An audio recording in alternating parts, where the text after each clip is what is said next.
Hey, Coleman Pratt here with Keeping Guard. So glad you've joined me today.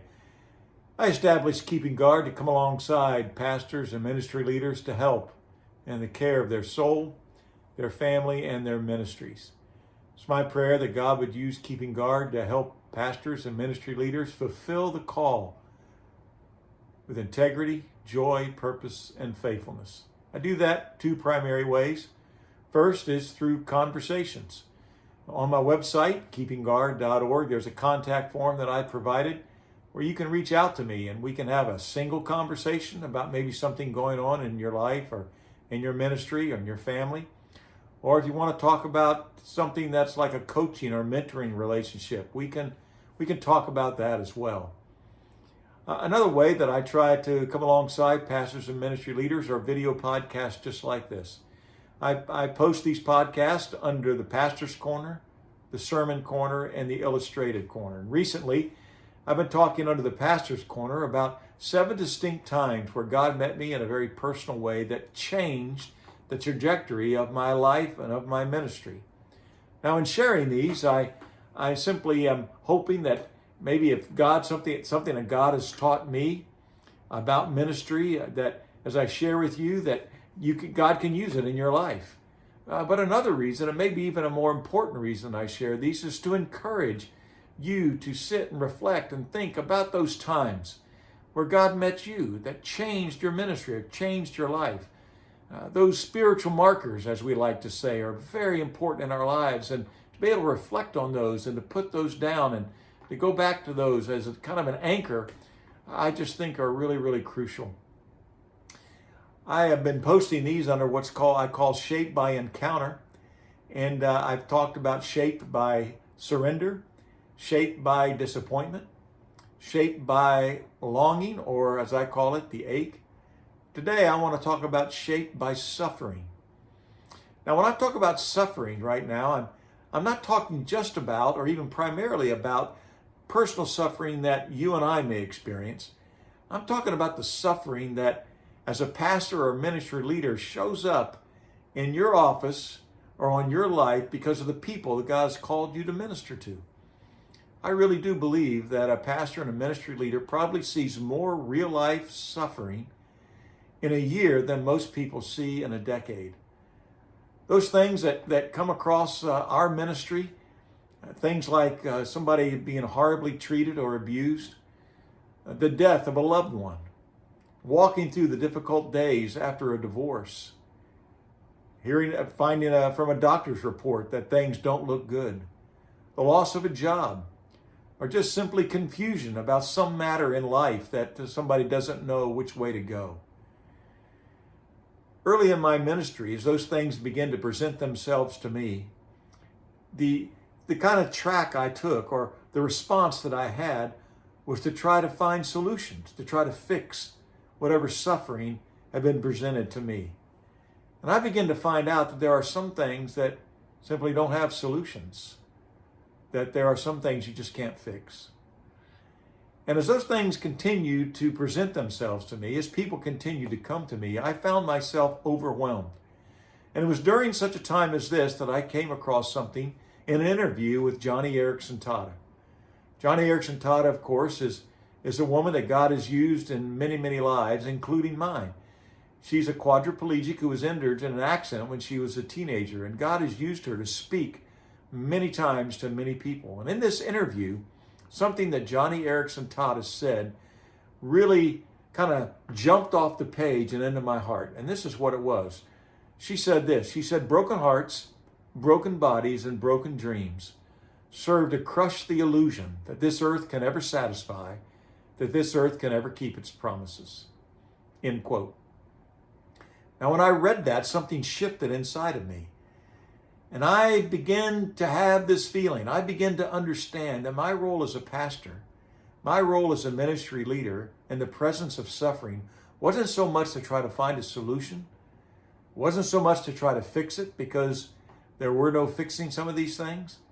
But my role was to come alongside gently those people who were sitting in front of me or I was having a chance to encounter and talk with, and begin to gently direct their focus away from the situation that had no solution, and to focus their hearts and their eyes on what was eternal. Now, the Apostle Paul, I believe, gives very similar advice than Johnny Erickson Tada did. Of course, his words are found in the eternal Word of God. And in 2 Corinthians chapter 4, the Apostle Paul, in the middle of that chapter, writes some of those well-known words about being persecuted, but not abandoned, and struck down but not destroyed. And at the end of that chapter, he says these words. He goes, "Therefore we do not lose heart." And not only was I losing heart sometimes in my ministry as I was presented with these things, but I found that the people that I was ministering to were losing heart as well.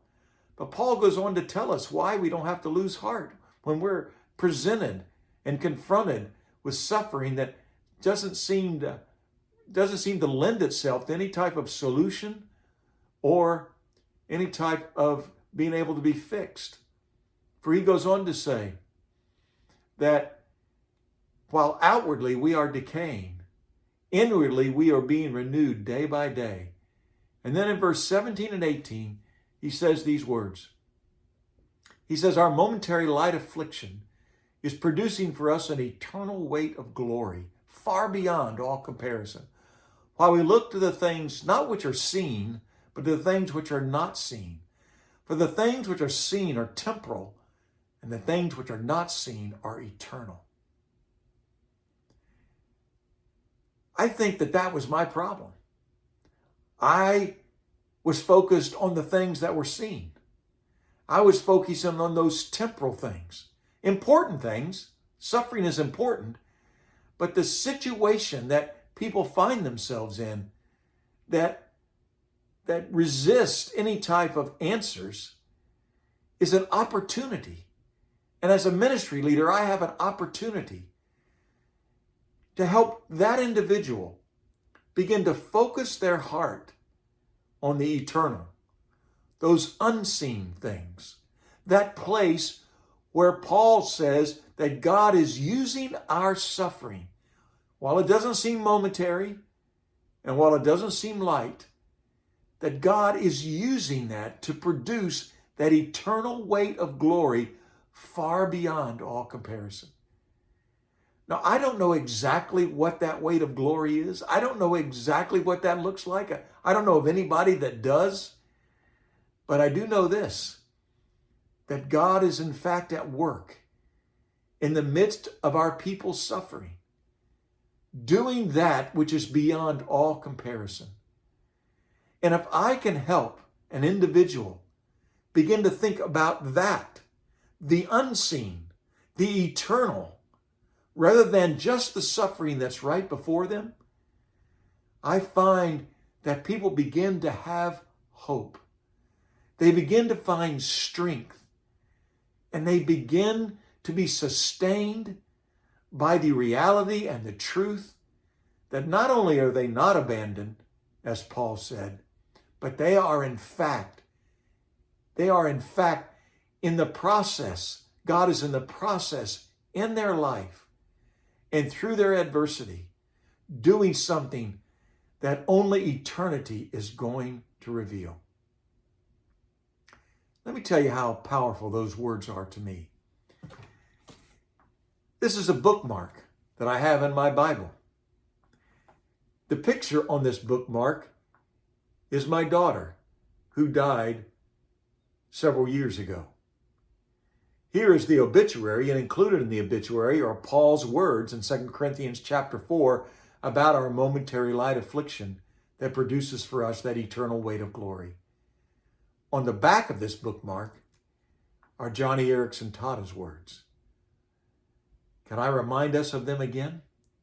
Broken hearts, broken bodies, and broken dreams serve to crush the illusion that this earth can ever satisfy, that this earth can ever keep its promises. You see, there is coming a day, and that there is a place where hearts will be completely mended, where all dreams will come true, where bodies will be whole. But that's not this place.